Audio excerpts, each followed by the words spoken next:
Unbelievably, the world is ignoring one of the most important movements of our time, the struggle for justice, dignity, and freedom unfolding in the heart of Myanmar. The guests we bring on our podcast platform refuse to look away.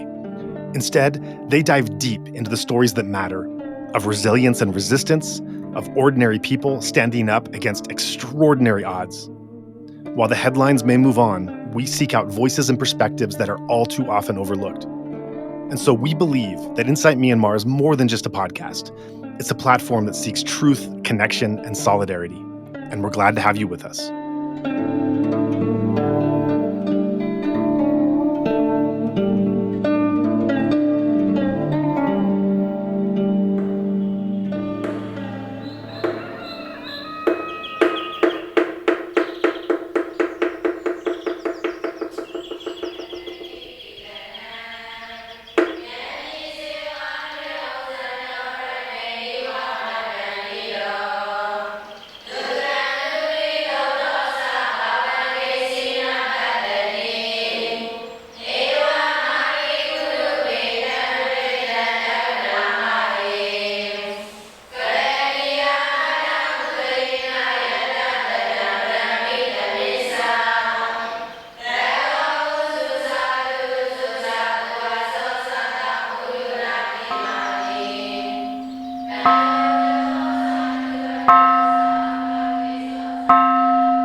I'm very pleased on this episode of Insight Myanmar podcast to welcome for the third time Bhikkhu Bodhi.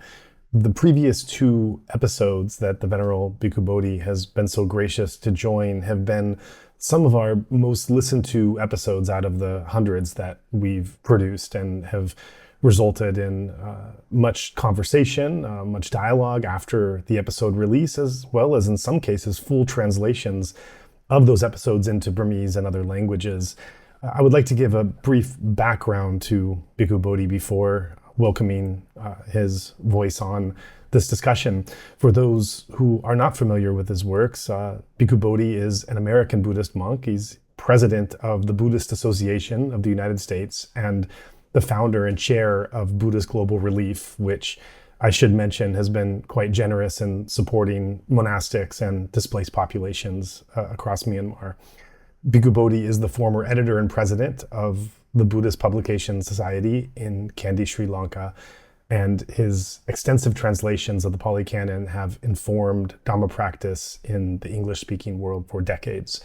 And we are going to be having a conversation continuing to look at the situation in Myanmar and now as well around the world through a Buddhist lens, a meditator practitioner lens, and seeing where we go and what we find. And so with that, Bhikkhu Bodhi, thank you so much for joining us for a third time. And yeah, it's my pleasure and honor to be able to contribute some thoughts and reflections on the situations in the world.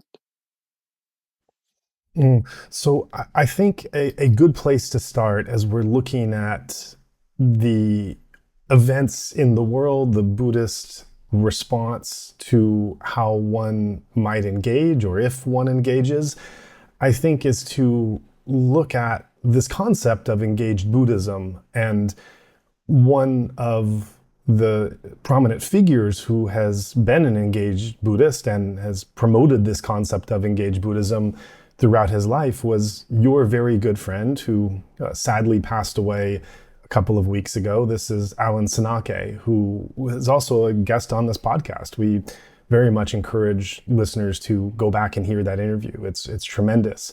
And so I'd like to start this conversation off by prompting you to share something of your relationship, your friendship with Alan, some words about his life and what you feel he stood for, and through that, a reflection on what engaged Buddhism, how you would define it, how Alan defined it, and what it means to you in this world.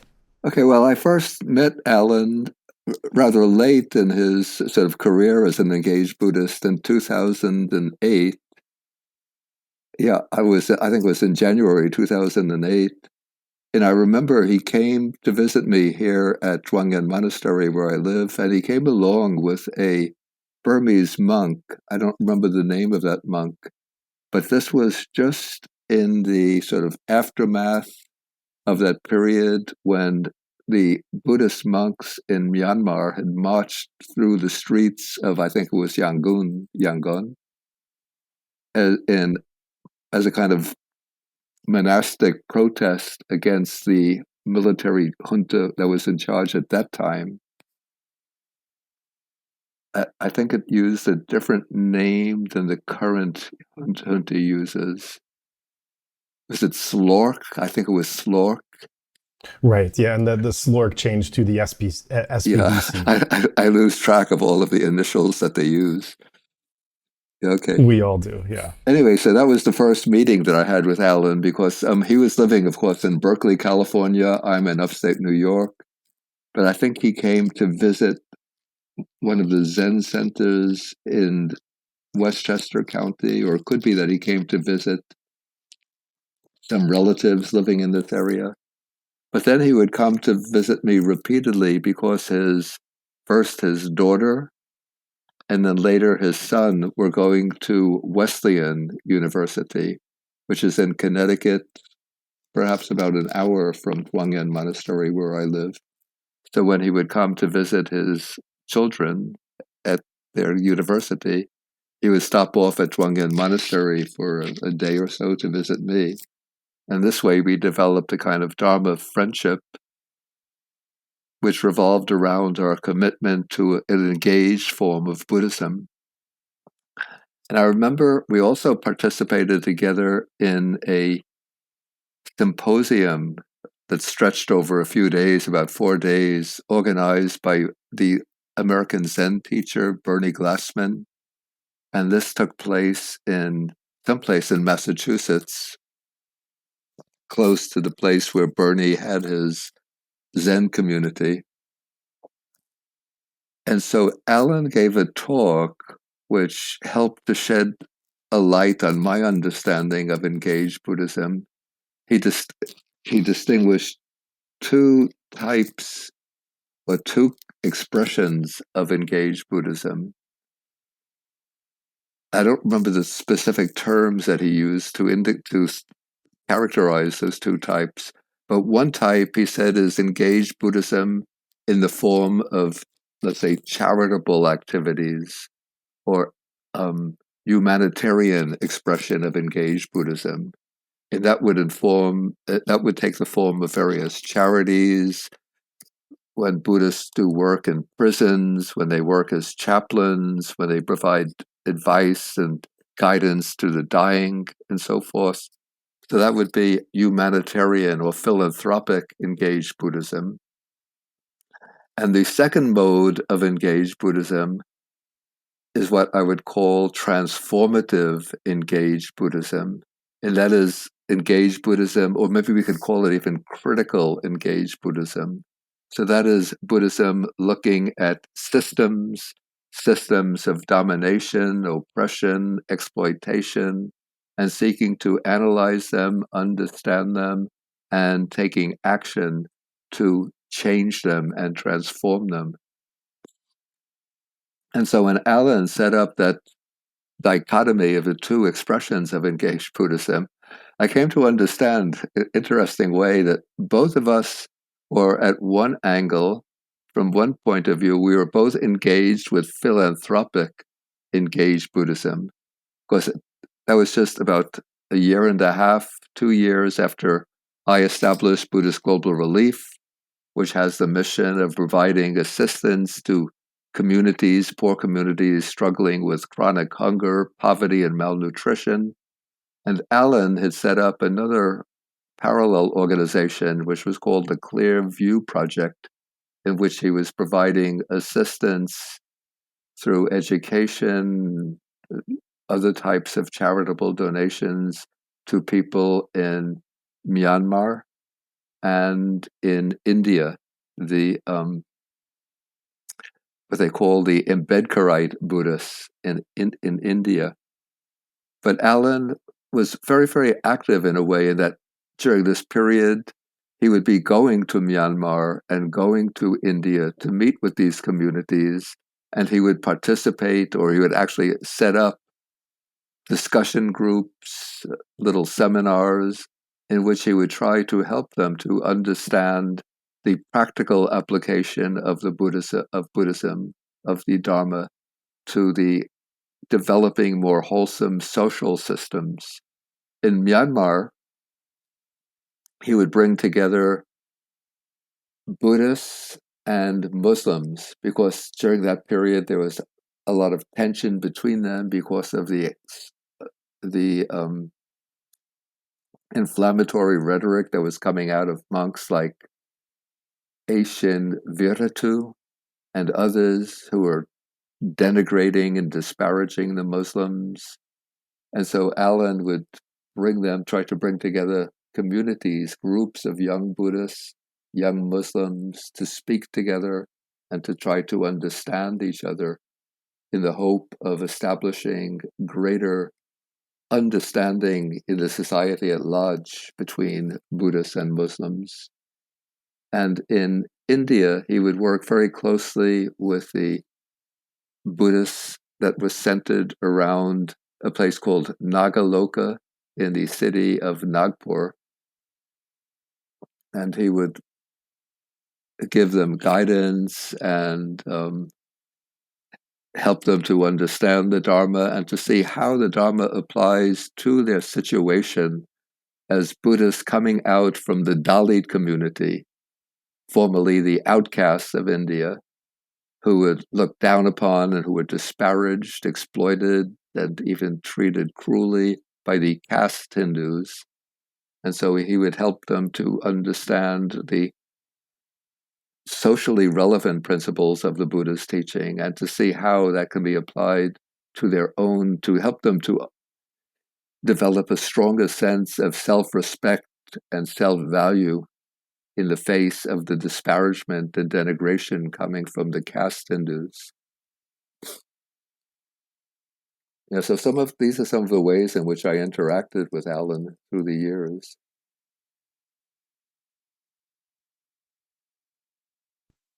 Right. So you're describing a way to bring Buddhist values or Buddhist perspective into worldly affairs, whether they're through humanitarian or charitable giving purposes, or whether they're through unjust systems or tensions in society. And this is a conversation that will be listened to both by an audience that is familiar and engaged in Buddhist practice and scholarship, as well as those who have little experience and are more coming from an angle and understanding Myanmar and don't so much understand some of these inherent tensions and arguments that have been waged about the different ways to engage or not engage in different kinds of Buddhist practice. And so I wonder if you might describe the rationale behind the counter argument, because there is a very strong counter argument that has been waged that that as a Buddhist or as a meditator, that one should refrain or limit the engagements with the world and look more within, whether it's within oneself or within one sangha, to focus more purely just on the spiritual practice as defined, and not be engaging so much outside. So I wonder if you can describe the rationale of that argument, because then that will give our listenership a clear understanding of kind of the lines of how this discussion is being drawn. Well, I would say first that the Buddha's teaching I would describe it as multidimensional. It's a little bit like a crystal that you can look at from different facets, from different angles, and see it in different ways. And so if one focuses very strongly on what I would call the most ancient stratum of the teachings, particularly the teachings that the Buddha gave to monastics, here the emphasis is on going into seclusion, practicing restraint of the senses, living in a simple way, a most austere way as possible, and dedicating oneself fully to the inner work of transformation aimed at awakening, enlightenment, and liberation. So if one focuses on those aspects of the text, then one will adopt that approach to one's own Buddhist practice. And there one will find suggestions from the Buddha, advice from the Buddha, injunctions to the monks.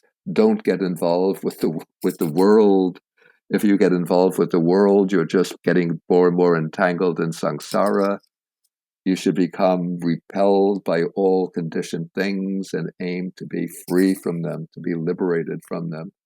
So that is one way to look at the Buddha's teachings. And if one takes that approach, you could certainly find validation for it, confirmation for it within the canonical text. But one could also look at the text from a different point of view, which is the way I would look at them.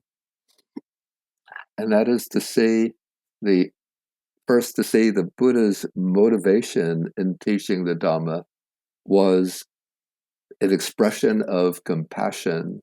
It's said that the Buddha lives and teaches for the welfare of the world, for the happiness of the world, for the good well-being and happiness of devas and human beings. I'm not going to go into the Buddha's teaching for the devas, but he does live for the welfare and happiness of human beings. And so now when we look at contemporary conditions, the question arises, as Buddhists following in the footsteps of the Buddha, how do we live for the welfare and happiness of other human beings? And of course, one critical way to do that is by teaching the Dhamma, by helping people to understand and practice the Dhamma. But the question that I found myself struggling with years ago, particularly after I got access to the internet in the early 2000s and could start to see what is happening around the world when there's so much oppression, poverty, discrimination.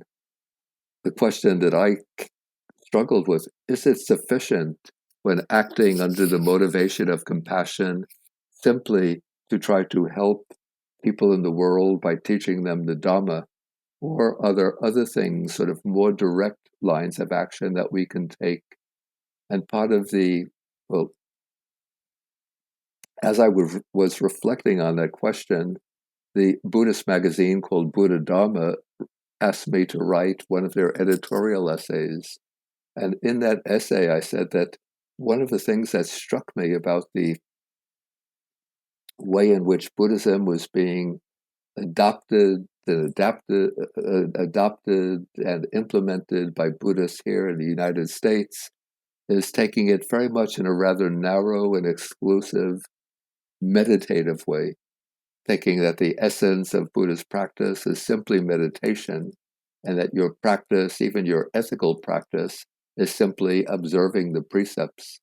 But I said that when we look out in this world in which there's so much suffering from hunger, poverty, war, oppressive governments, exploitation, is that sufficient? Or can we find principles in the Buddha's teaching that will motivate us to take more direct action, attempting to uplift people from poverty, to transform systems that will lead to the amelioration of exploitation and oppression? Yes, and then I came to, in my view, to see that part of the task, our task as engaged Buddhists, is to adopt that kind of line. So I don't want to denigrate those who take the more narrow meditative approach and say that they should abandon their dedication to solitary or secluded meditation and then come out into the dust of the world and get engaged. But rather, from my point of view, if they are really deeply committed to that secluded meditative life, that is something that I respect, and I would support them in their choice. It's just that I would have to answer and respond to those who denigrate the engaged Buddhists and say that they have deviated from the true Buddhist path. what I would say is that there are different ways of implementing the Buddha's teachings. And I would say that for those of us who take compassion as one of our primary motivations, we have to find ways to apply compassion in ways that addresses these really momentous and challenging problems that we face in today's world. The violence, the violence, the oppression, the exploitation that come from those in positions of power against those who are without that wealth and power. I think that's really well said, and I appreciate the distinction between those that are choosing to live out their own interpretation and then those that are expanding beyond their interpretation to and for their own life and advocating kind of a what Buddhism is, what Buddhism should be for everyone, or how all meditators should respond. And that's where these arguments get tricky. And this discussion came to light in a profound way in our two previous discussions after the coup, where, and I really encourage those listeners, if you haven't already heard, many have, to go back and listen to these two of our most listened to episodes ever. And I think you'll understand why when you get into it, because they are, and I should also recall that Bhikkhu Bodhi remarked these were the most difficult conversations of his life. So no small thing really in the complexity of what we're tackling, which was looking at in this growing conflict in Myanmar, one of the trickiest and thorniest set of ethical decisions to discuss, looking at both the questions of how does a Buddhist practitioner engage in Myanmar to this devastation and this threat of life and of community? How does a Buddhist monk in Myanmar engage at this time? Those are slightly different prisms, as well as how would a international Buddhist or meditator community look on what's happening in Myanmar and what would be guidance or thoughts for how they should engage.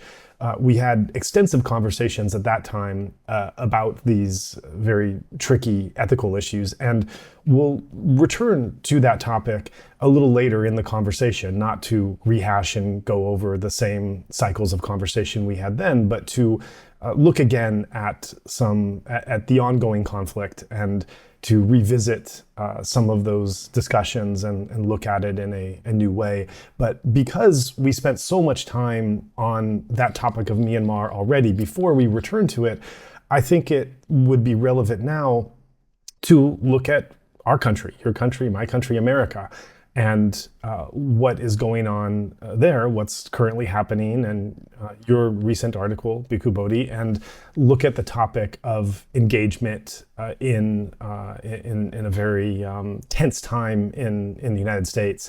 And in particular, this is there was an article that you wrote in The Lion's Roar. This was largely a response to the Trump election and some of the fears of Trump and what he stands for returning to office, and a quote in that article that it's no time to be neutral. And so really laying out the fears that Trump and a Trump administration represents, and looking into if Buddhists and meditators, if they should look at, in this time in the United States, having a response to what's happening, and if so, what kind of response that is. And so before we go on to look at the Myanmar situation, I think this is all relevant because we're looking at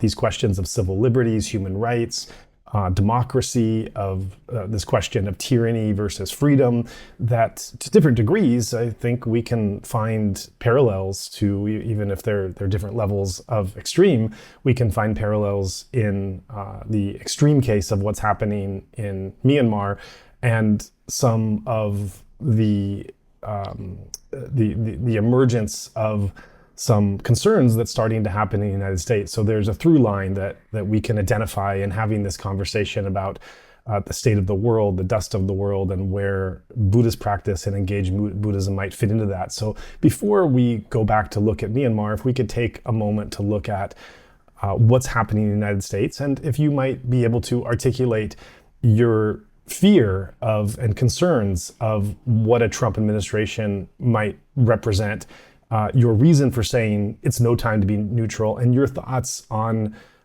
if and how Buddhist practitioners, meditators, particularly in the United States, might respond to what is happening there now.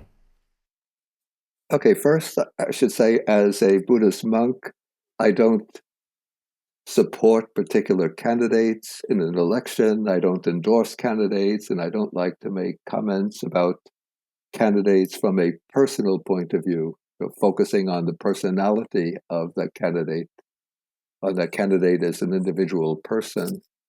But some of the policies that Trump announced, that he made the mainstay of his campaign, and that he announced he's going to implement as soon as he steps into the White House, those are very concerning, I would say, to a person of conscience concerned with the well-being of people here in the United States, as well as, I would say, his policies will affect people around the world.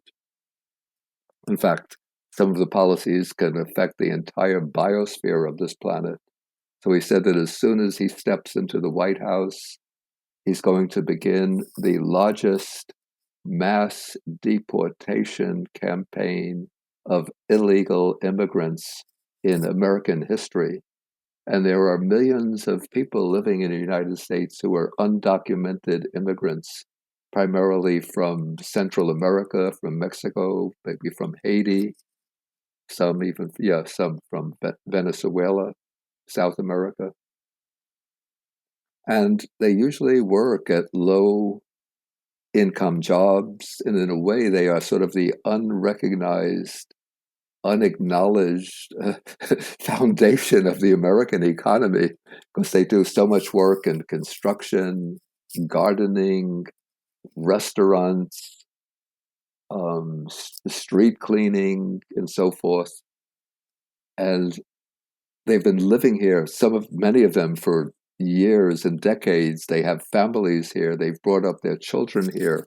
They're an integral part of American society, even though they don't have official citizenship. And so if Trump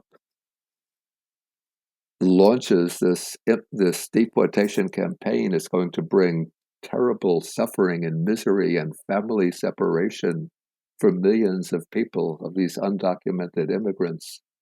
So I don't think he's really going to be able to follow that through, because in a way this is a bit ironic that those who are in positions of wealth and power in the American economy realize that they depend upon those undocumented immigrants to fulfill the various tasks in their enterprises at very low wages, so that the employers can employ them and pay them below the official minimum wage, and that is beneficial to the employers because they don't have to uh, provide the full wages to the workers, and it's also of benefit to the workers because they can continue to live in the United States even though they live under very poor conditions, but the conditions here will be much more favorable than the conditions in their home country, which could be very dangerous for them. Okay, so this is one side of Trump's policy, that he's announced that he's going to launch this mass deportation campaign. But also what underlies that threat of the mass deportation campaign, whether he can pull it off or not, but his whole campaign was based on the concept of who are the real Americans. And the subtext, the implication of this, is that the real Americans are white people who are Christian and who have been living in this country through generations. And so this sets up a dichotomy between those people who consider themselves the real Americans and all of the immigrants, Black Americans, um, immigrants from other countries or people who have been here for generations, but they have dark complexions or follow different religions from mainstream Christianity. And so it's igniting the flames of hatred of maybe the American majority against various minorities. So that is another danger in the Trump campaign, connected with this idea of mass deportation of undocumented immigrants. And then a third prong of a possible Trump presidency, uh, a third possible prong of a Trump presidency, he announced that as soon as he gets into the White House, he's going to start the policy of, it's called drill, baby drill, which means that he's going to roll back all the regulations and restrictions on the in, of the exploration for fossil fuels, extraction, exploitation, and sale of fossil fuels, which means that it's going to boost the American carbon emissions, and he's going to sell so much of the oil and gas to other countries, which again is going to increase the global carbon emissions, which will accelerate to an unprecedented degree the transformation, the destabilization of the Earth's climate system. Yeah, so if he fulfills that promise of his, it's going to have a very disastrous impact on the whole climate system, precipitating more climate disasters, gradual change of the climate, the heating of the planet, and just the consequences of that will be unimaginable, devastating for decades into the future. Yeah, I should just mention another danger lurking in the Trump presidency, and that is, even though he tries to win the election by appealing to mainstream middle class, lower middle class Americans, but his real ultimate aim, I think, in attaining power is to funnel more and more of the country's wealth, even the world's wealth, to the small coterie of oligarchs, of multimillionaires and multi-billionaires who support his campaign.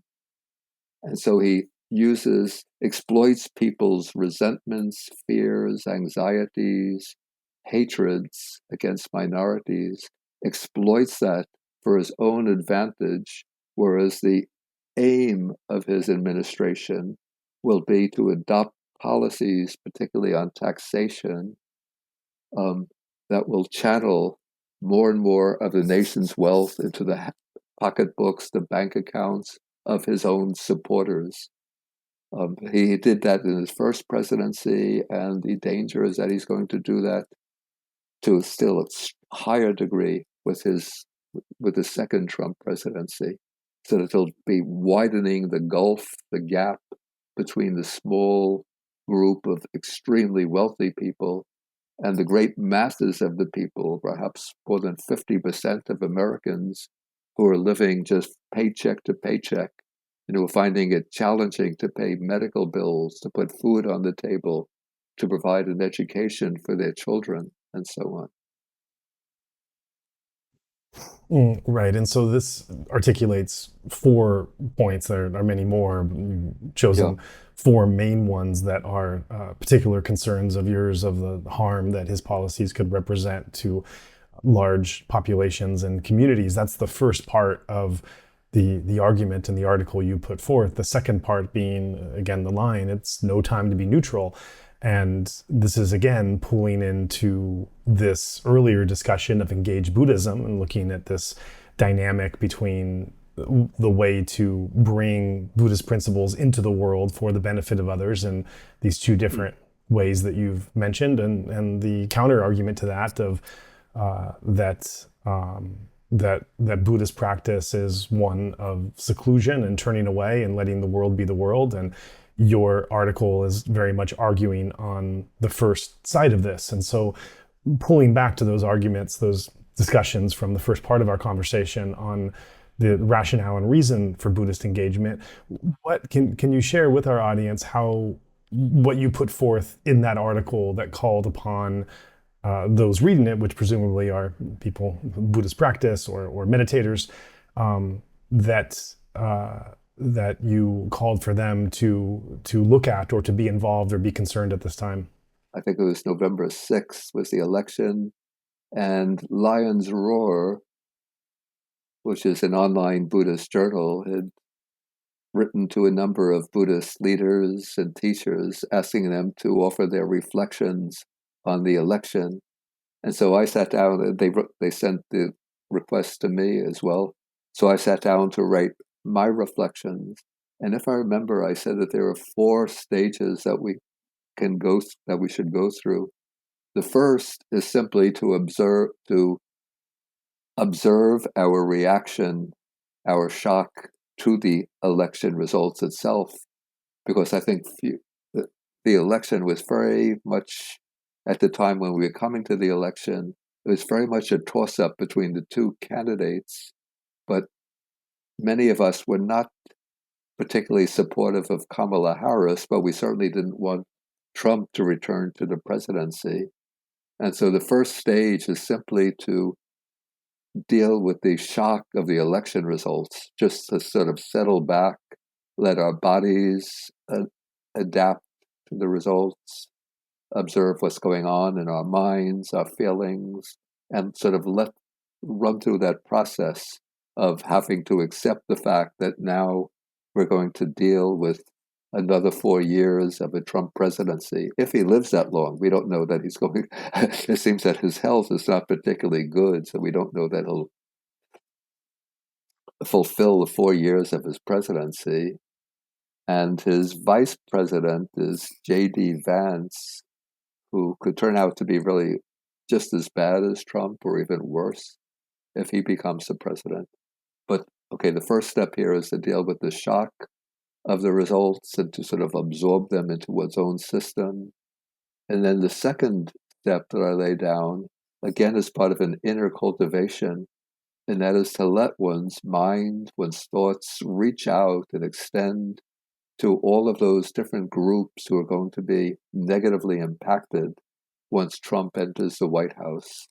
And this will include all of the immigrant groups that I mentioned, the undocumented immigrants, people in various minorities, particularly Muslims, but people coming from Central America, maybe from Haiti, from Venezuela,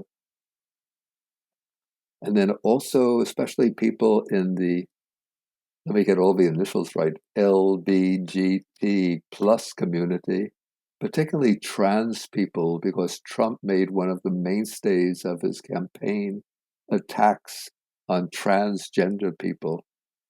And so we should extend our concern and our compassion to them. And also people in poorer stratum of communities will be negatively impacted as Trump starts to roll back some of the provisions of the social safety net in order to privatize government functions, to enable his buddies to exploit them for their own financial benefit. Okay, to extend the net of compassion, the waves of compassion out to all of the people who will be impacted in a negative way by the Trump presidency. So that was the second step that I mentioned. The third step was to find channels, avenues, opportunities for taking action, for aligning oneself with various resistance groups or action groups. And maybe at this point it's still maybe premature to be able to determine what all of those action groups will be, because they will start to take shape, I think, over the next few months. But these will be groups that they are supporting trans communities, supporting immigrants, advocating for greater economic justice, groups advocating for saner, more wholesome policies regarding the use of fuels, the protecting the climate, protecting the natural resources of the earth.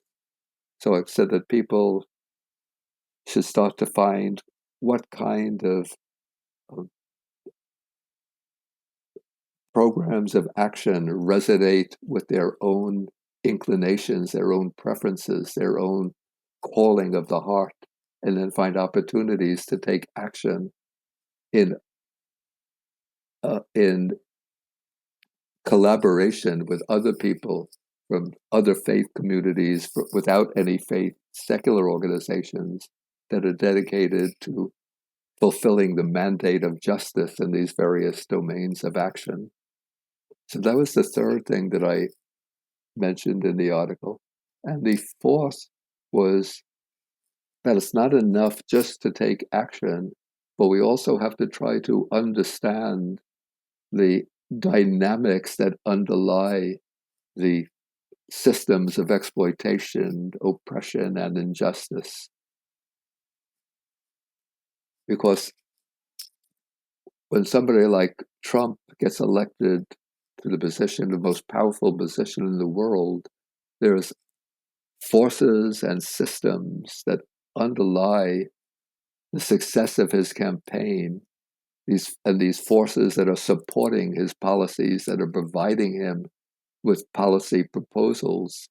And so we have to try to understand, not just simply to take action blindly, but to try to see the systematic configurations of power that underlie the policies that we expect him to adopt.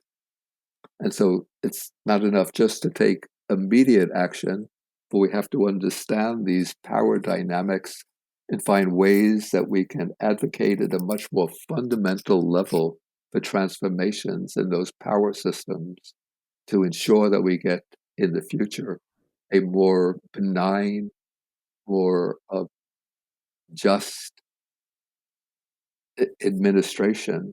With regarding to the fourth point that I mentioned in the article, I suggested that Buddhists who want to understand these power configurations and these systematic structures, that we don't have fully, probably few of us have the capacity to engage in that kind of understanding and analysis on our own. So I suggested that we consult those thinkers who have examined these issues for many years and understand them very deeply and have articulated their understanding in articles, YouTube videos, and books. For example, from the older generation, people like Noam Chomsky, now Jeffrey Sachs is very good on U.S. foreign policy, Chris Hedges on both U.S. foreign policy and domestic policy. There are very brilliant analysts and thinkers out there, and we can come to understand the systems by consulting their work. Right. And I think this is also where we get this kind of convergence of some idea and philosophy that we can describe between some of the past discussions in Myanmar and then what we're looking at in terms of your concerns with the United States. And so I wonder your thoughts about this question of the survival of Buddhism and Buddhist practice. If you feel that it's dependent on you could say healthier forms of governance, on democracy, on insurance of civil liberties and human rights, or if or to what degree you feel that the Sangha and Buddhist practice, that it's going to find a way to maintain regardless of the imperfections of society as they move along. Well, I don't think that the continuity of Buddhism is necessarily dependent upon a democratic form of government. And in fact, through all of the centuries, Buddhism has flourished under monarchical forms of government. And it's always been sort of the king has represented the secular domain, the king and his administration, and then the Sangha has flourished under the protection of the king and in collaboration with the royal administration. So we can't argue that the survival of Buddhism depends upon a democratic administration.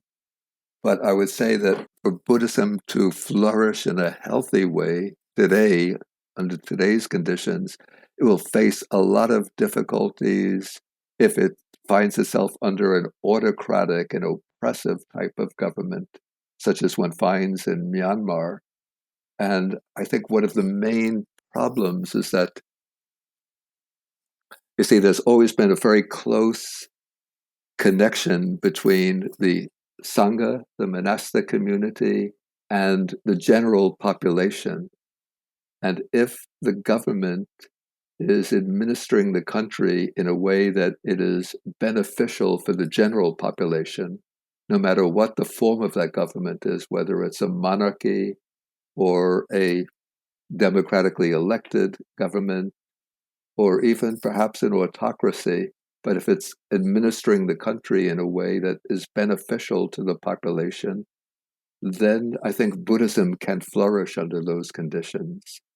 But if the government, particularly when it's an autocracy, then it's administering the country in a way just for the benefit of the military clique and in ways which are oppressive to the general population, then it will create a tension and a conflict between the general monastic community who have strong connections with the ordinary civilian population, strong connections, strong dependency upon them, strong sympathy with them, deep compassion for them. So when they find the government is exploiting the general population and um, oppressing people, arresting them, killing those who oppose the autocracy, then there'll be conflict between the Sangha and the government. And then the government, because the voice of the Sangha, the voice of the monks, is very, very highly respected by the general population, then the administration, the government administration, the autocrats will see the Sangha as a danger to their own rule. And so there'll be two ways in which they get around that problem, that confrontation with the Sangha. One is to utilize and draw upon the support of the senior, powerful administrators of the monastic order. This would be maybe called the Mahanayakateros, the elders in the Sangha, who are comfortable in their position and who find personal benefit from aligning themselves with the autocratic regime. And they will use their position to try to silence the voices of the monastics who are opposing the autocratic regime.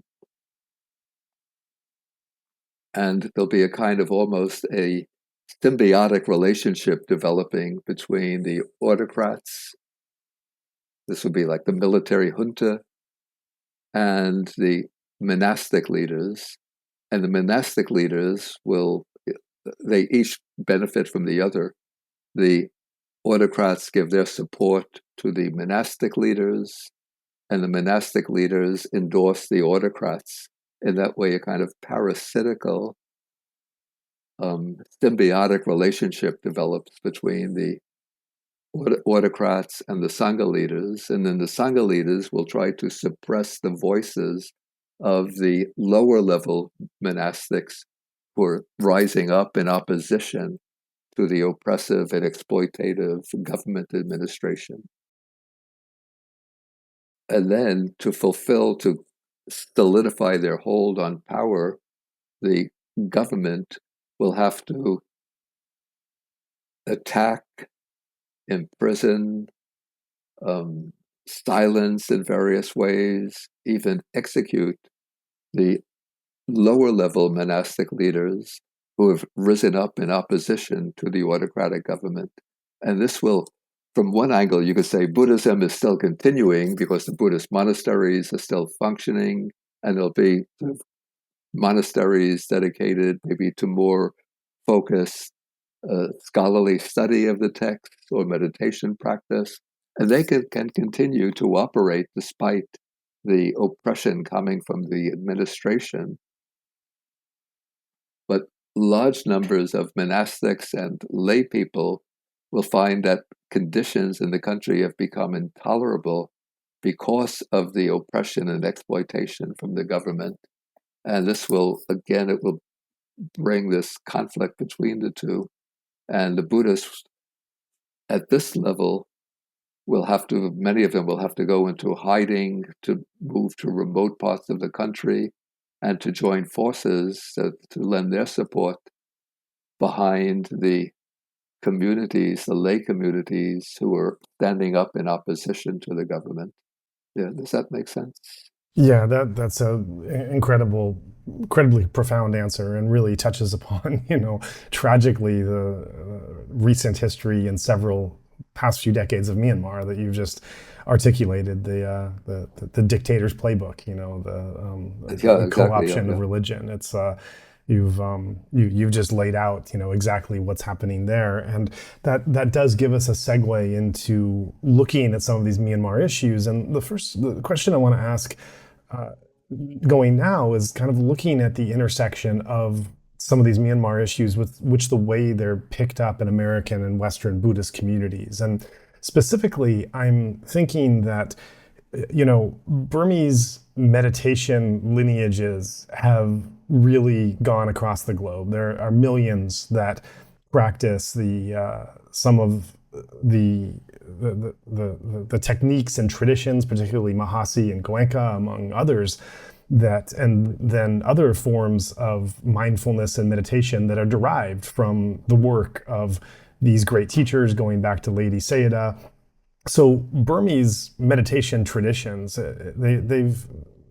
academics have noted that this has really kicked off the whole meditation movement that's taken over, mindfulness movement that's taken over in some way or form, in some trickle-down effect that's happened the world over. And yet there is not much engagement or awareness, or it seems even so much interest among many of these Western Buddhist communities in what's going on now. And one can say, well, you can have the normal argument of saying, well, this is politics, and they don't really understand the politics, or they're not really so interested in the political aspects of it. It's more the meditation and the Dhamma part of it. But this also very much affects the Dhamma as well, and Burmese Buddhism as well, in very profound ways, in terms of the loss of access of what the Burmese Buddhist experience and teachers offer. We've had guests come on here, such as Beth Upton, who's a teacher in somewhat in the Pa Auk tradition of Burma, that in U.S. and Europe, that has mentioned the loss of access to profound teachers that she can go to on a regular basis to be able to get answers, that is closed off. And I'm also thinking of, there are progressive Burmese monks who have spoken about an inclusive federal democracy, that have talked about making inroads to Muslims, and have spoken up against Islamophobia, and have protected Muslim communities at risk of their life. There are monks who have advocated for democracy and human rights, and shown how the Buddhist teachings are completely aligned with democracy and human rights. That there's no gap here, that as a practicing Buddhist and a Buddhist monk, that there are elements from looking at the Buddhist teachings and the suttas that very much support these modern ideals, and that have called out the military and their kind of co-opted and superstitious and materialist form of Buddhism as something that is not authentic. And so some of these Burmese Buddhist speakers and monks that have spoken, that speak very profoundly and eloquently about some of these topics, their voices aren't being picked up so much. They're not being heard. There's not an interest in these kinds of in what they have to say, which, to me is really tragic, because there has been so much interest in Burmese Buddhist meditative traditions, and they have made such an impact on Western Buddhist communities. And in turn, we could say many of these Western Buddhist communities have shown up in some ways towards the crisis in Gaza and Ukraine. Those, of course, have gotten more media attention around the world in general. But it's something that has perplexed and frustrated me and those who care about Myanmar, is this dichotomy of the profound influence that Burmese Buddhist meditative traditions have had the world over. And yet at this time, when there are Burmese Buddhist monks that are speaking up with these progressive values and wanting to articulate the kind of Buddhism and the kind of country they want, that the crisis in general, as well as those leading Buddhist figures that are trying to play a role, that there's not so much of a platform for them. And one Buddhist monk who I had on my platform, Shin Kovida, he referenced how when the international community started to come to pay attention to Riratu, who you mentioned earlier, he found that it was a story of great interest to the Western media that there was a Buddhist monk preaching violence, because this went against the narrative of Buddhism being a religion of peace. He described it as when a tiger is biting a man, it's not so much of a story, but when a man bites a tiger, well, then it's something sensational. And so when this Western media was there reporting on Riratu, he went to some of those journalists, prominent journalists, and said, I understand you want to report on Riratu, and this is very good to report on because this is a concerning thing that's happening, but me and my cohort are doing things to combat the messaging of what he's saying. We're doing things to articulate a different form of Buddhism and Buddhist practice that is inclusive and does promote peace and does look at that's not promoting Islamophobia or afraid of non-Buddhists in our countries. And so you should also report on us and what we're doing and what we're promoting. And Shin Kovida said that not a single journalist wanted to cover that story because it wasn't interesting. A Buddhist monk promoting peace wasn't so interesting, even as a true contrast to Riratu being a Buddhist monk who was promoting violence. That was the more interesting topic. And so this is a wide-ranging question, and there's no one good answer for it. In some ways, it's just kind of a tragic truth that this is the way of the world. Things don't work the way we want. Things are imperfect. But I just wonder if you have any thoughts on maybe not so much why some of these more progressive Burmese Buddhist monks who really would have something to say that I think a Western Buddhist community would want to hear, maybe not so much why they haven't been picked up or covered, because that's just what's happened. But if you have any thoughts on what could be done to try to bring those voices who are fluent in English. And, as I say this, I also think about like Tibet. And there was a time when the ways that the Dalai Lama especially and other Tibetan Buddhists were speaking about a nonviolent way to confront Chinese oppression, that among Buddhist communities and progressive communities in the US and Europe and the West really grasped onto this message and really, and this became really a movement in many places across the West. And in the case of these Burmese monks, not so much. And so I wonder if you have thoughts on how there might be a way to both why this hasn't picked up, and if there might be a way to get these voices out resonating more, so more people are aware that Burmese Buddhism is not just 969 and Riratu and nationalist Mabatha monks, but also includes something beyond that. I don't really have many ideas about this, because the number, say, of Buddhists, there's been a kind of reduction in the number of publications in North America representing Buddhism, a kind of maybe concentration of those voices just into two major journals, which sort of represent what you might call the dominant white majority sort of Western Buddhists, American Buddhism, the mainstream American Buddhism. One is Lion's Roar and the other is Tricycle. And so if there were, say, Burmese monks who could write fluent articles about the situation in Burma and submit an article to those journals, even for online publication, then they might be able to get their voices heard through those publications. But pretty much the choices have been reduced just to those two. There used to be a greater number of smaller online journals, printed journals coming from different Buddhist centers, but now a number of them have dropped away and everything has become concentrated in those two major voices, which represent, or two major publications, which represent what I'd call the upper middle class, the upper middle way of American or North American Buddhism. If you if you're familiar with the American Buddhist publishing scene, and I wrote an article. This was I wrote it in February 2024 in response to the Israeli bombardment and decimation of Gaza. So I wrote it, I think I called it No Time for Silence, something like that, detailing the aspects of the consequences of Israel's genocidal campaign in Gaza. And I submitted it to both of those two journals, Lion's Roar and Tricycle Online, and both of them refused to publish it. Right. Looking more into Myanmar, there were a couple of issues there I wanted to get your take on that we didn't cover before.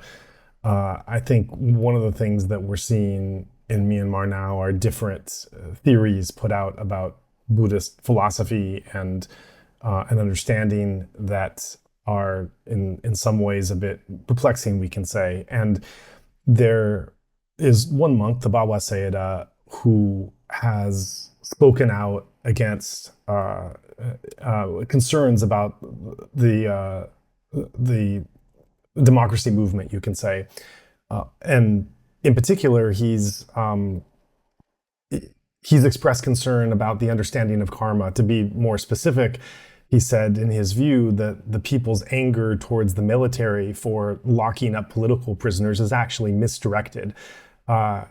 He's explained that it's the activists' own past actions that have resulted in their bad karma today, leading them to be in a situation where they find themselves behind bars. And so blaming the military, he has said, reveals an incomplete understanding of the way that cause and effect works, and directing their anger towards the military when really it was the past karma of the prisoners that landed them there. Meanwhile, he's also looked at the military's power grab and their we could say limited success at being able to grab and control power as a sign of their past good deeds, that they would not be in that position to be able to launch a coup or sustain some degree of power if they didn't have good karma from the past that was propelling them.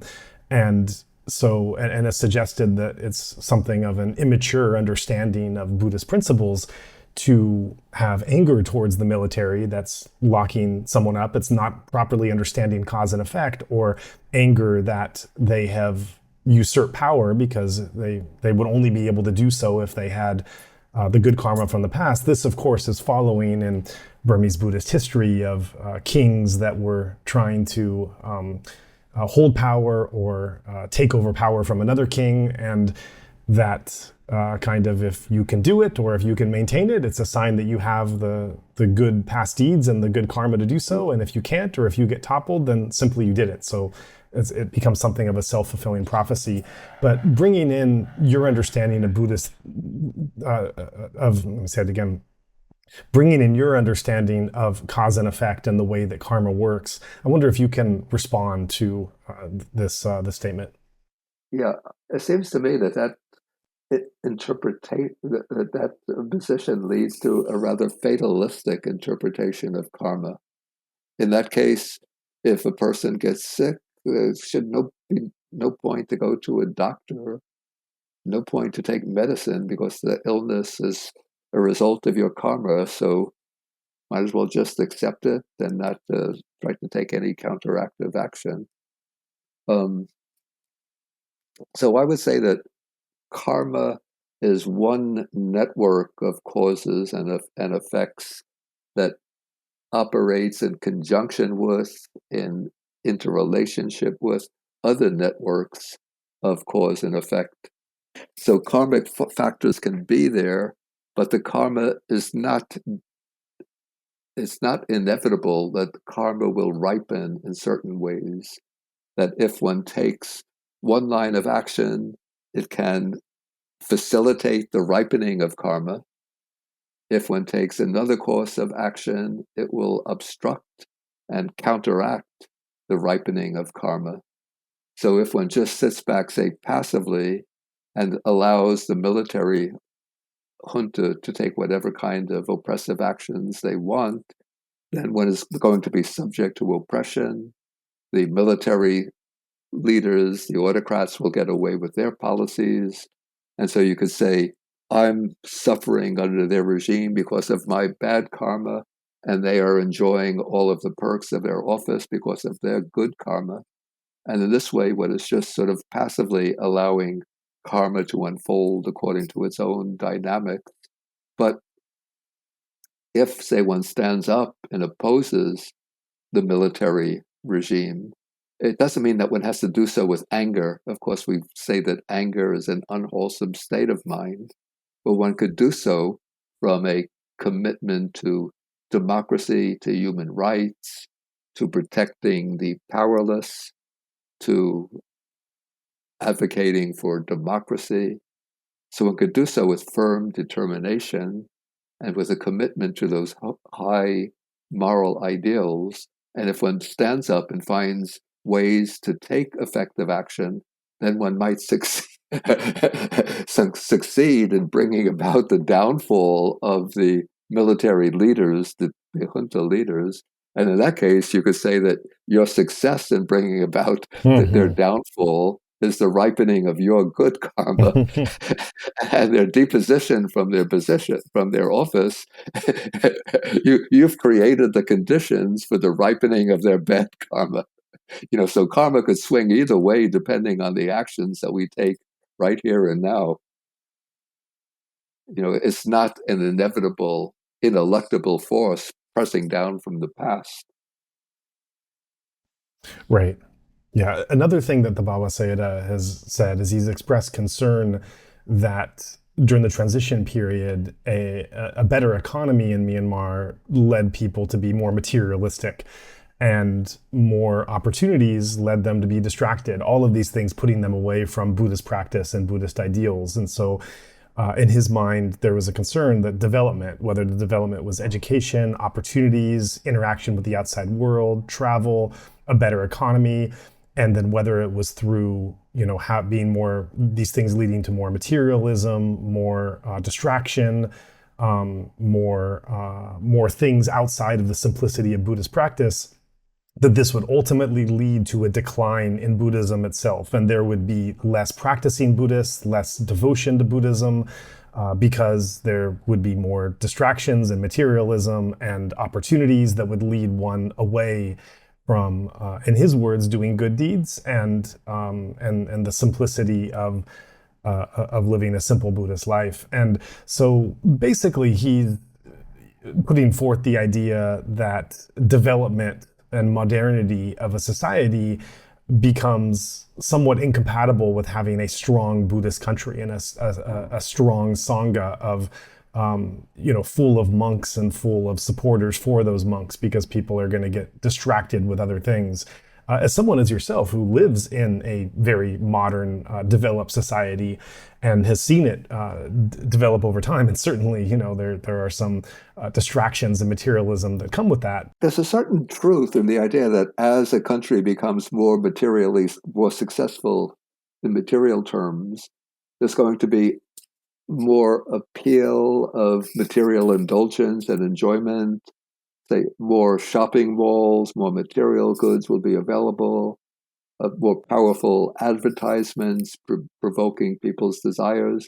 So there is that truth that material development brings an intensification of hedonistic interests and indulgences. which works in opposition to the Dharma, which advocates the values of simplicity, renunciation, contentment, and so forth. So there is that tension between material development and the commitment to the Buddhist values, traditional Buddhist values. But I think one of the primary imperatives of any society in today's world is to ensure that people can live under secure economic conditions, that they can have access to the basic supports of a healthy material life, including good medical services, sufficient food, adequate clothing, good housing, access to energy. And of course, as they get access to energy, they're going to have things like computers, television sets, which will provide them with insights into events going on in the world around them. So there is that temptation, but this is where I think the task of the monastics and other Buddhist leaders is to continue to advocate for living in accordance with Buddhist values on top of a society which does provide sufficient material security. I think when a country is plunged into poverty, it, I say that is antithetical to Buddhist practice, because when people are living in poverty, their concern day by day is just to find the means to get through from one day to the next. And the whole thoughts are on providing for themselves and for their families materially. But when people are living under rather secure material conditions, and when they have access to the Dharma teachings, then they will come to recognize the value of Buddhist teachings and be able to apply them to their lives without having to devote their full attention to just subsisting at a material level. So I would say from another angle, a different angle from that which this monk takes, is that material economic security is a foundation for wholesome, um, from a wholesome commitment to Buddhist practice. And relating to just how devastating the current situation is in Myanmar, I recently shared an article with you at your request, I should say, an article for Buddhist Global Relief that's available online, that's looking largely at the food insecurity and other issues raging across Myanmar now, looking at over 3 million, nearly 4 million people who are displaced. Just unimaginable numbers, high percentages of the lack of proper nutrition in much of the population, tragically including mothers, elderly, children, complete loss of education and medical issues, development issues, etc. Just an accurate, devastating portrait. And when I submitted this article for you and for Buddhist Global Relief, you had quite a powerful reaction. You talked about reading this, the feeling anger, feeling tears, hopelessness, and also an affirmation that this was the world and you needed to live in it, that you refused to live in, I think your words were, a Disneyland version of Buddhism, and that we needed to reconcile and understand and live in the actual world. And so I would like to ask you to share with our audience something of your reaction to reading something really this devastating, and the feelings it evoked in you, and then also the rationale for why you think this is so important, as hard and tragic as it is, to not turn away from. Yeah, I found it first heartbreaking to read about the severely oppressive conditions under which these, I think you mentioned, you highlighted, especially in the article, the nuns, the difficulty that they were having in obtaining sufficient food from day to day, the way they had to, in the past, their supporters used to provide them with ample food, sufficient food. Now, even the supporters, because they have to provide for their own families, they find it very, very difficult to support the monastics, and particularly the nuns, who usually receive fewer offerings than the monks do. But even the monks are living under very, very stringent conditions. And what really disturbed me is the fact that in the past, even though there was this military junta has been in control in one form or another for decades, at least the monasteries were able to obtain sufficient food and other requisites. But now the conditions have become so terribly restrictive that it was just a challenge for the monastics to get enough food to subsist from day to day. And this is all because these military leaders have concentrated all of the power in their own hands and are using this power, I think, as a tool to express their maybe a kind of tool of retribution and vengeance against the monastics for resisting and for opposing their rule.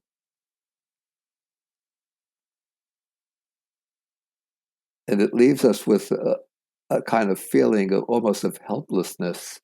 And I was glad through Buddhist Global Relief that we could provide some kind of help to these poor monastics.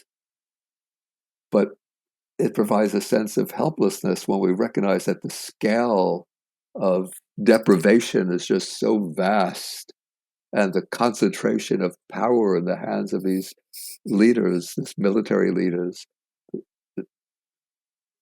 it seems almost so invincible, so difficult to break their grip on power. And they should be using their position to benefit the people, to benefit the citizens of their country. Instead, they're using it completely as a tool of, even oppression is too weak a word, a tool of creating utterly miserable conditions for their constituents.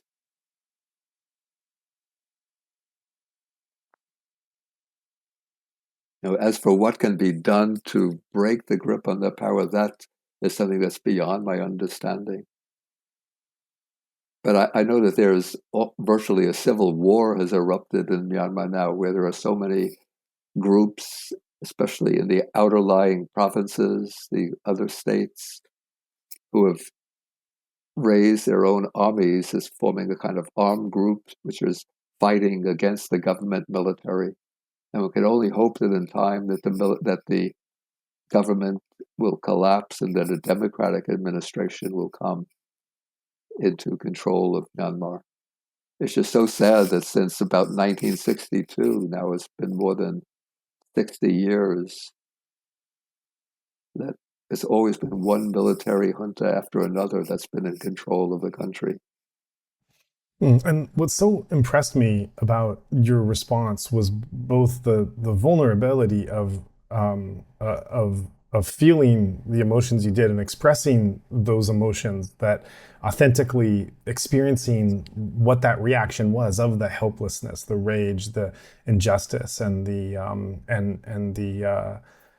just the sadness, almost on a point of tears of how Yeah. It devastating things wasn't were. anger so much, because I'm not easily vulnerable to anger, but it was more a sense of overwhelming sadness. I think it said that it almost makes one break out in tears when one reads that. Mm. And then also your commitment to, as I said, an affirmation that we need to know this and confront it and not live, again, in your words, a Disneyland, a kind of Buddhist Disneyland. That was also very strong wording. Yeah. I think I use that to characterize maybe some of the way in which Buddhism is being adopted and practiced here in the United States, where people like to live in a world where Buddhism is just this inward turn and meditation.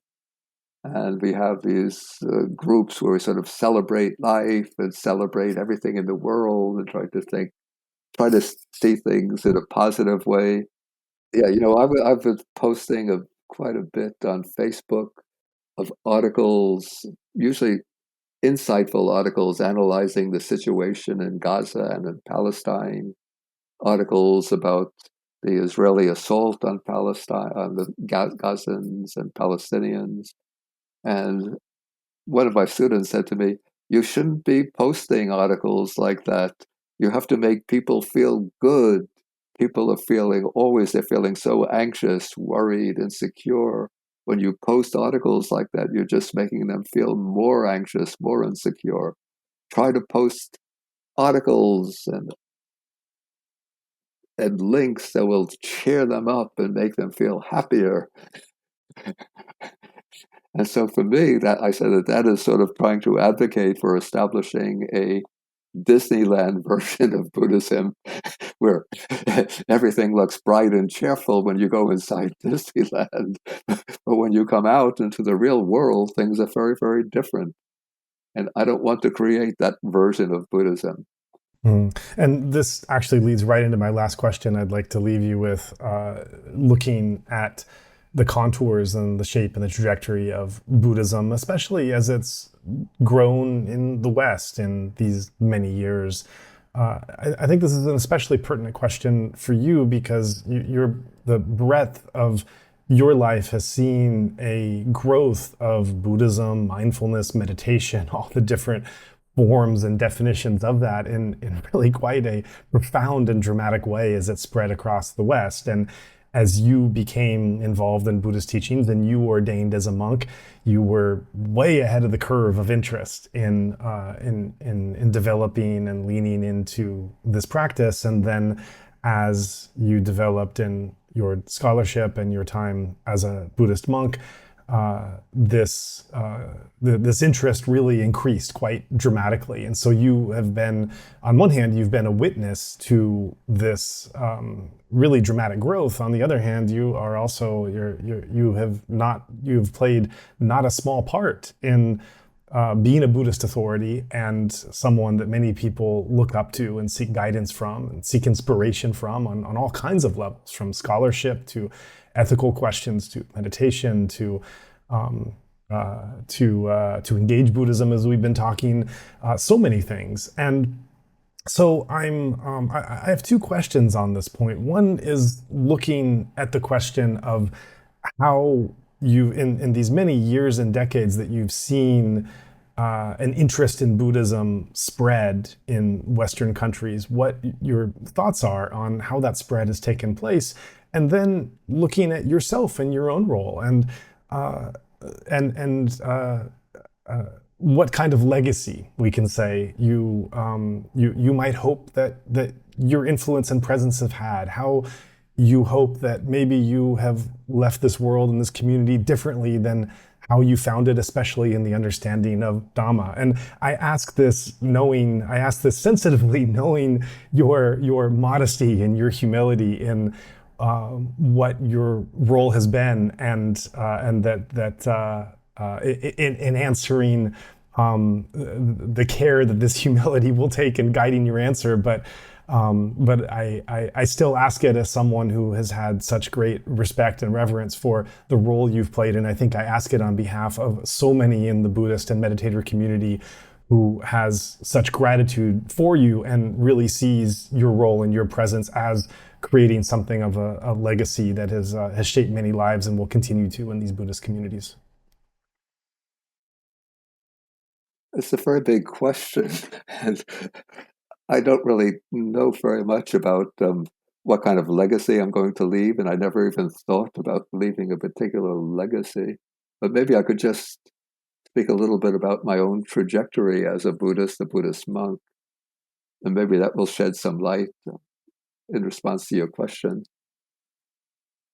Okay, at the time I became interested in Buddhism, this was maybe the late 1960s. It was also a period when the youth culture in the United States was entered a phase of optimism about the future. We were very hopeful about major social, political, economic transformations. It was a time when we were standing up against the United States was involved in the war in Vietnam. But we, the young university students, were standing up to protest against the war in Vietnam. We're standing up for civil rights, and we saw the 1965 or Civil 64, the Civil Rights Act and the Voting Rights Act, and we thought that there would be a dramatic improvements in race relations in the United States. It was a very optimistic period, and I was sort of part of those movements. And then I became involved with Buddhism, and my interest in Buddhism developed and strengthened. And eventually I wound up becoming a Buddhist monk, first a Buddhist monk I was first ordained under a Vietnamese Buddhist monk while I was in Claremont Graduate University. And so I was a novice in the Vietnamese Mahayana system. And then after I completed my studies, then I went to Sri Lanka to become a Theravada Buddhist monk. And during that early period, my whole focus and interest, sort of my interest in external affairs, the affairs of the world, sort of fell away. And my whole focus became on Dharma study, meditation, and then sometime later, translation and writing on Buddhism. And I didn't have much concern with global events during that period. My whole focus was on just immersing myself in the Dharma. But in the 1980s, my mentor in Sri Lanka, Venerable Nyanaponika, asked me to become the editor for the Buddhist Publication Society. And we started a newsletter to be published 4 times a year, in which I had to write the cover essay. And as I was writing those essays, I thought I also had to deal with the questions of how the Dhamma was relating to sort of the broader ethical questions that people were facing in their day-to-day lives, and also the still wider questions of what kind of world we were trying to create through our commitment to the Dharma. And so this sort of forced me to go back and start to acquire a broader view about national events. By national, I mean within Sri Lanka, and global events. But still, the sources of information that I had available to me were rather limited. But I came back to the United States 2002, 2002, and now for the first time, I had access to the full range of the internet. So I can obtain information about so many events taking place. And at that same time, the United States was being pulled into, as a result of the attack of September 11th, 2001, the United States had been pulled into a war first in Afghanistan, and then it was beating the drums to initiate a war against Iraq. And I was learning for the first time about global warming or climate change. And so all of these, my encounter with all of these issues, started to intensify that question in my mind: what does my commitment to the Dharma entail? What are my obligations as a person of conscience to my country, to the world, to the wider society? Is it sufficient just to sort of seclude myself and to follow that particular interpretation of the Buddha's teaching, which says the task of a monk is to go off into seclusion and to aim wholeheartedly at individual liberation? Or, on the other hand, as part of my commitment as a person of conscience, as a monk, to find out what kind of teachings and principles are there within the Dharma, within the Buddha's teaching, that relate to our contemporary world. And not only that, but to also see, and this might be a bit startling to some listeners, that there are limitations to the Buddha's teaching. Not in essence, but we have to recognize that the Buddha's teaching originated and unfolded in the context of a society very different from our contemporary society. It was an inherently an agrarian society.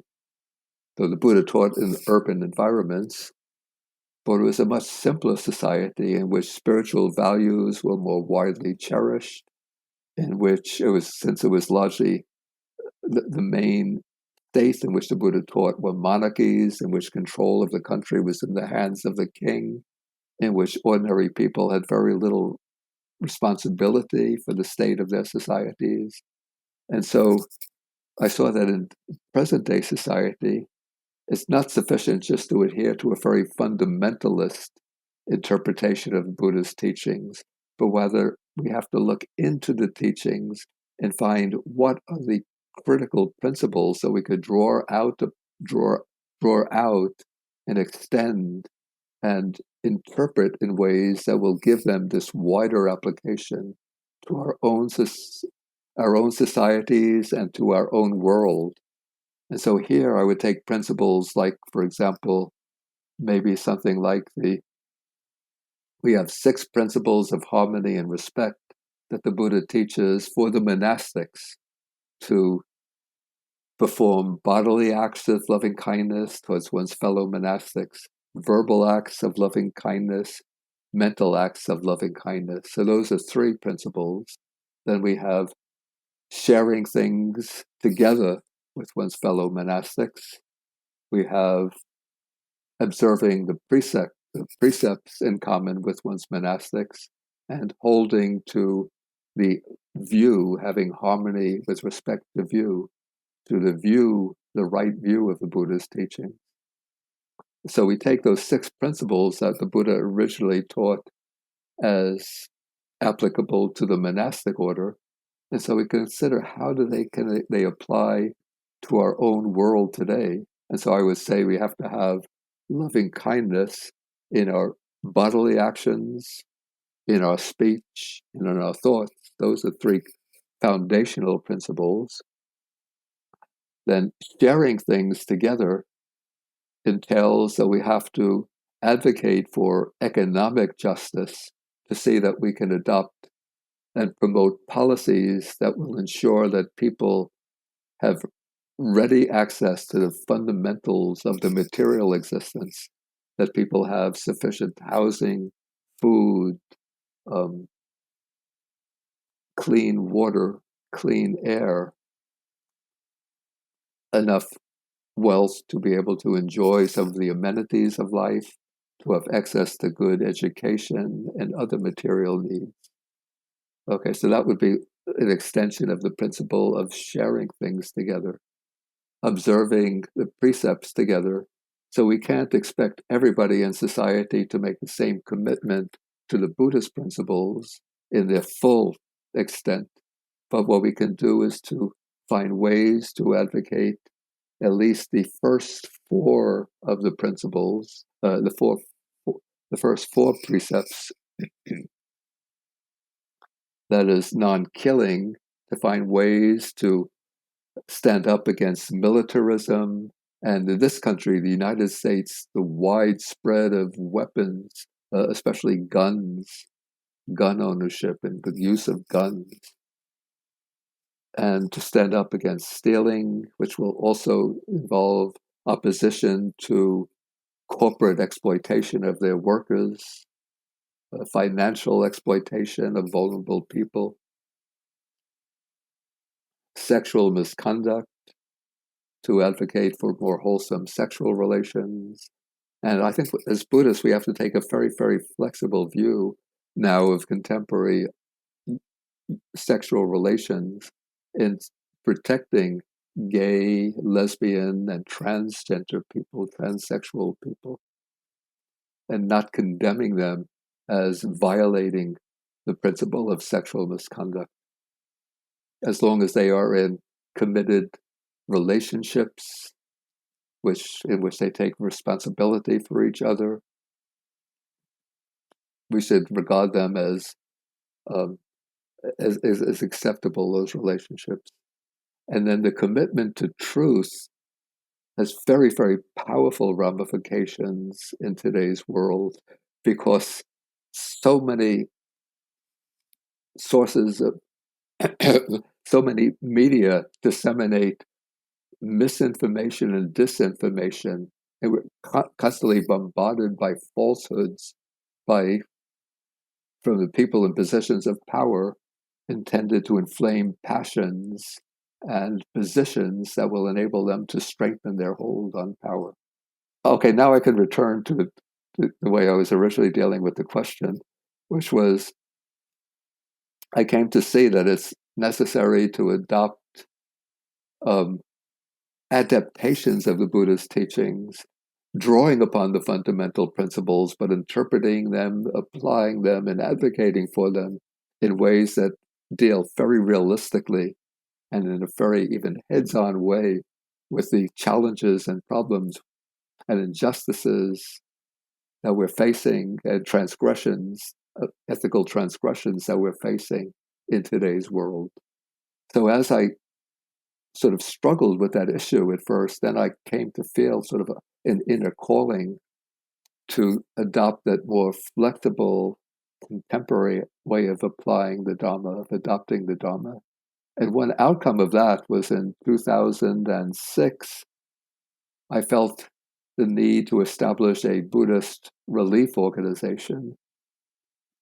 And so I called together some of my students and Dharma friends, and we had a couple of initial rounds of discussions.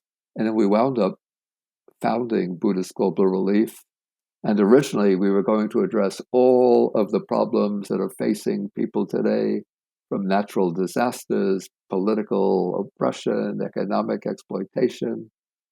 But we realized that was just too broad a mission for a group of about a half a dozen people. And so we decided to narrow the focus of the organization we were establishing, and we took the specific mission of combating chronic hunger and malnutrition around the world. But then as we looked into that particular issue of hunger and malnutrition, we came to see that hunger and malnutrition are a symptom of poverty. And one of the sustaining factors of poverty in many traditional cultures is the subordinate status of girls and women. And so we expanded the range of the mission of BGR to also provide for the education of girls and to enable women to start right livelihood projects to support their families. And so, in that way, Buddhist Global Relief extended the number and range of our projects. So now we have many projects dealing with girls' education and women's livelihood. And so through the years, I've had maybe two major spheres of activity. One has been the translation of Buddhist texts. And I was quite fortunate, maybe in the 1980s. In the earlier years, I was publishing my translations through the Buddhist Publication Society, a small publisher in Kandy, Sri Lanka. But in the mid 1980s, we connected with Wisdom Publications, and they were interested in my translation work. And so I started to do whole translations of Nikayas, which were being published by Wisdom Publications. And so in that way, they can get a wide dissemination in both in the Western world and in Asia. And then the other domain of activity has been the work through Buddhist Global Relief. And I'm not really an active worker through Buddhist Global Relief. I'm the chairperson of the organization. The day-to-day work is done through a small team of very committed, devoted people, particularly our executive director, Kim Bayhan, her assistant, a woman named Patty Price, and a group of other people. But as the chairperson, I sort of provide guidance and inspiration for the organization. So my own hopes is that as part of the legacy, is that my translations will continue to be published, and they'll help people get access to what I call the original teachings of the Buddha. You know, I was quite astonished.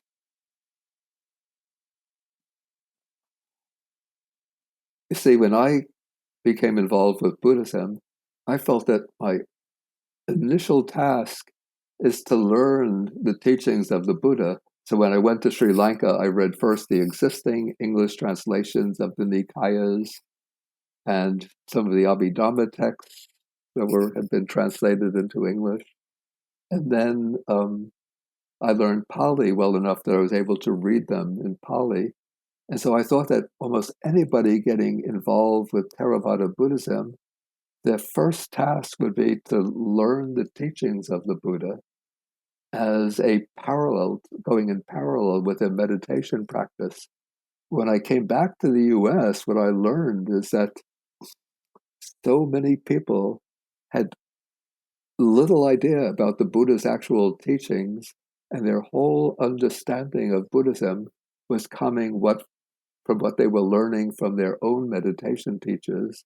And their own meditation teachers often had picked up Buddhism in a very piecemeal and, I would say, superficial way. And Buddhist teachings were being syncretized with a lot of New Age teachings. And that was, in many ways, a prevalent understanding of Buddhism amongst the American practitioners. And so when I came back to the US, I was surprised that people were so grateful that they were first being able to learn the authentic Buddhist teachings through my translations. So that would be one part of my legacy. The other part of the legacy, and I hope it will continue long into the future, is through Buddhist Global Relief. And what I've done recently is now I just passed my 80th birthday, and I don't know how many years I have left in this body. But what I started to do is to get a number of other monastics from the younger generation to form a kind of panel of monastics to be affiliated with Buddhist Global Relief and to provide a kind of spirit of the Dharma to sustain the people at Buddhist Global Relief, so that if and when I pass from the scene, there will be monastics providing spiritual guidance and nourishment to the staff of Buddhist Global Relief and to the wider BGR donor community. That's lovely. Thank you so much for that fully fleshed out answer, and for I speak for myself when I say I take so much inspiration in hearing from you, someone as a guide and as authority, being so open and so vulnerable with your experiences, sometimes your stages of confusion, the things you're trying to work out, the authentic emotions you're feeling at the time as you're doing so. I think that kind of transparency into the authentic human ways of relating with complex topics is something that I think makes it all more relatable, and at least for me, just gives that sense of inspiration, of being able to see the process, being able to see and hear these processes that you've gone through, and being able to pick apart really complex things, not having easy answers or simple solutions, but recognizing the complexity and being a bit fearless and working through that complexity. That's there's certainly something there. And so then, as you see Buddhist practice and Buddhist communities continue to develop in the West, what words might you leave for a direction, or a guidance, or a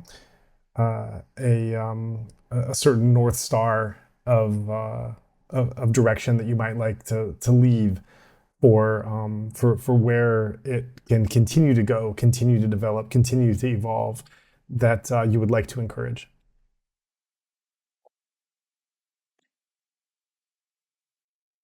Okay, maybe I can specify, and this just occurred to me on the spot. It's not something that I worked out in advance. Maybe 4 domains of Buddhist activity that I would say are all essential for the flourishing of the Dharma. So the 4 domains would be study, learning, and intellectual understanding of the Dharma. The second domain will be the domain of devotion, which is very weak, I would say in the American Vipassana community, because people approach it primarily as a system or methods of practice of meditation. But in traditional Buddhist countries, their Dharma centers around, flourishes on the basis of devotion to the triple gem, to the Buddha, the Dharma, and the Sangha. So there has to be the aspect of faith and devotion, of course, balanced by understanding. And then the third domain will be that of meditation practice, and that will circulate through the wider community. There'll be those who are devoted to maybe the intensive, more traditional modes of Buddhist meditation, but now a phenomenon that's emerged in North America, in the West, and the world as a whole, is the spread of Buddhist-based mindfulness and meditation practices through the greater society, severed from their connection, their explicit connection with Buddhism. And that's quite inevitable, and I think that could be a wholesome thing. But as Buddhist practitioners, we have to sustain the connection between our own Buddhist meditation practice and the textual Dharma and the Dharma of faith and devotion. Okay, so we have three domains here: textual study and intellectual understanding, that's developing prajna or wisdom; devotion, which emphasizes faith, saddha; and then meditation practice, which we could say is cultivating the factors or the faculties of mindfulness and concentration and insight. But then a fourth domain, and this will be something rather relatively new to Buddhism, or at least to be drawn out so explicitly, and that is what I would say is the emergence of a Buddhist conscience, a Buddhist Dhamma-inspired, Dhamma-directed way of looking at our situation in the world, at our national societies, our national economies, our political system, looking at global affairs, and looking at them critically from a Buddhist perspective, and being prepared to formulate and to offer alternative modalities of organizing our society and economy and the structure of the international affairs rooted in Buddhist, especially Buddhist ethical principles. And I think if contemporary Buddhism fails in that fourth domain, fails to measure up to that fourth challenge, then it will be deficient in its relationship to the contemporary world.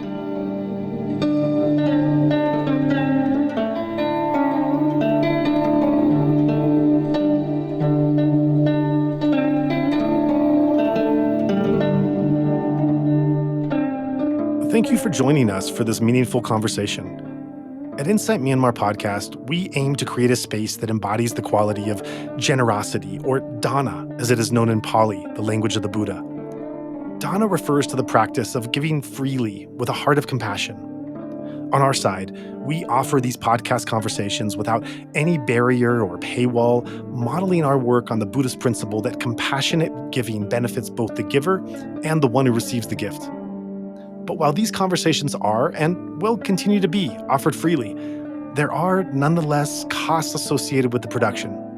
So if you found these conversations of value, we invite you to consider supporting our work. Visit insightmyanmar.org/donation to learn more about how you can contribute today. Thank you for your generosity, your volition, and your attention.